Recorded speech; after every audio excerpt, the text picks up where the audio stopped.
Salut à tous. Bon, voilà, pré-saison terminée. On la termine par un derby londonien, le derby du nord de Londres contre Arsenal.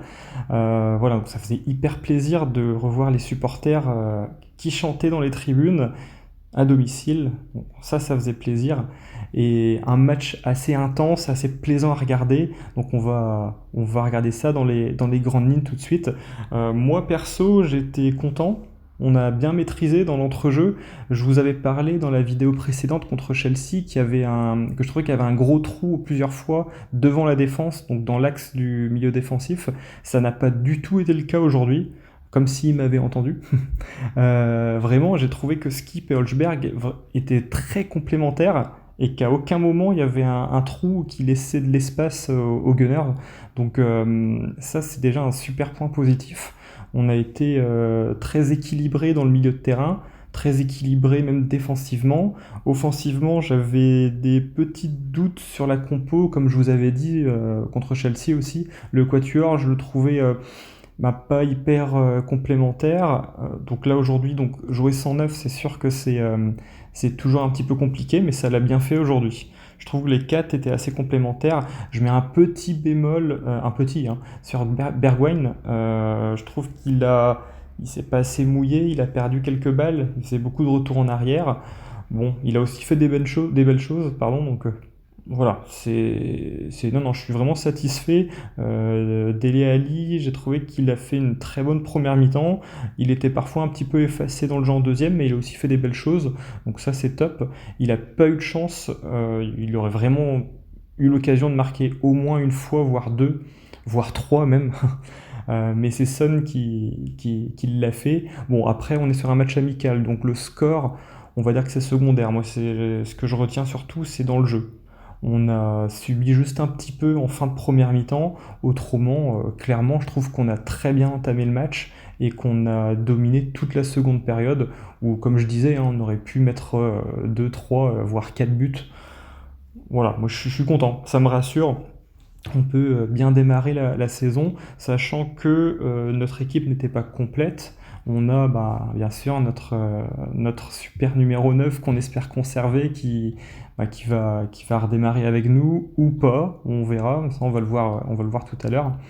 Mais bon, voilà. Et j'ai un petit peu dommage sur la fin du match, il y a Tanganga qui sort. Bon, je pense pas que ce soit trop méchant à surveiller. C'est dommage parce qu'il a fait une super copie pendant le match, très costaud. Il a gagné beaucoup de duels grâce notamment à son physique. Donc voilà, je retiens pas mal de positivité. Skip Holgeberg, en défense, c'était rassurant. Et encore, on n'a même pas vu Romero, donc on peut s'attendre à élever encore plus. Lloris ou Golini, voilà, ils ont tous les deux assuré. Lloris a fait de beaux arrêts. Euh, voilà, et devant, comme je disais, on pouvait être sceptique, moi en tout cas je l'étais, mais non, ils m'ont bien rassuré. On a vu Son souriant en forme, donc ça c'est plutôt cool. Lucas n'en a pas trop fait, je trouve, par rapport à Chelsea. Il a réussi des dribbles hein, comme d'habitude, il a percuté, mais il a moins perdu de balles, et je trouve que dans la construction, il a été vachement, vachement utile.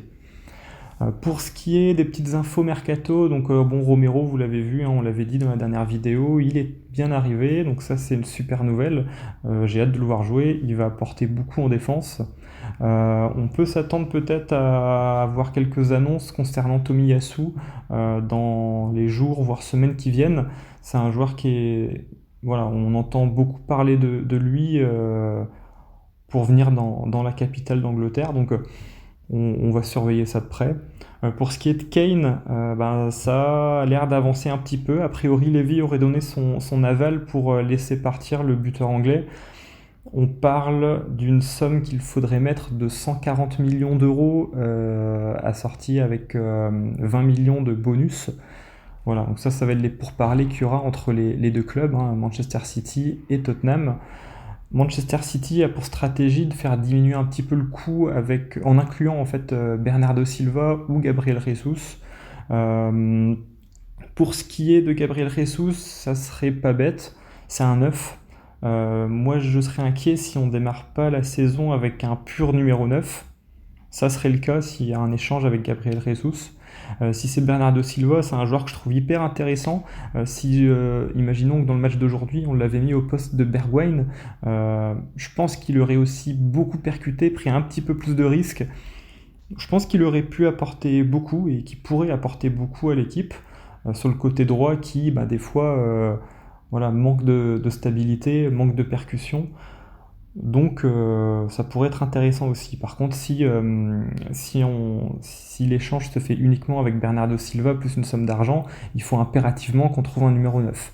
Donc il y a un autre numéro 9 dont on parle beaucoup, c'est Lautaro Martinez. Lautaro Martinez, c'est un très bon joueur. Il sort de plusieurs saisons très clean avec l'Inter de Milan. À voir si la rumeur est crédible ou pas. Il y a des médias qui sont quand même assez sérieux qui en parlent. A priori, Nuno Espirito Santo voulait l'associer à Kane. Pour moi, ça me paraît compliqué. On parle de 60 millions d'euros. Voilà, on a déjà dépensé beaucoup pour Romero. Je pense pas qu'on ait les moyens de lâcher une somme comme ça sans vendre et récupérer un gros billet à côté. Donc je le vois plutôt, si Kane part, on pourrait intégrer soit Silva ou Jesus, et en fonction de ça, peut-être pourquoi pas s'intéresser à Lautaro, à surveiller. Et également à Coutinho, c'est une rumeur qui revient assez souvent. Juste faire attention, je l'ai déjà dit, c'est pas un numéro 9, donc ça peut être intéressant si on comprend Gabriel Jesus dans l'échange avec Kane. Voilà, ça peut être intéressant de le mettre juste derrière en numéro 10. Faut juste faire attention, c'est un joueur qui est assez fragile, donc avant de le signer, il faudra faire un bon tour. Mais bon, les visites médicales, c'est fait aussi pour ça. Voilà, bon, c'était les grosses actus du moment. J'ai hâte que la saison reprenne. Donc, d'ici là, j'espère qu'il y aura plein de belles nouvelles pour le club et on aura l'occasion de parler du premier match de Première Ligue ensemble. Je vous dis à très bientôt. Salut!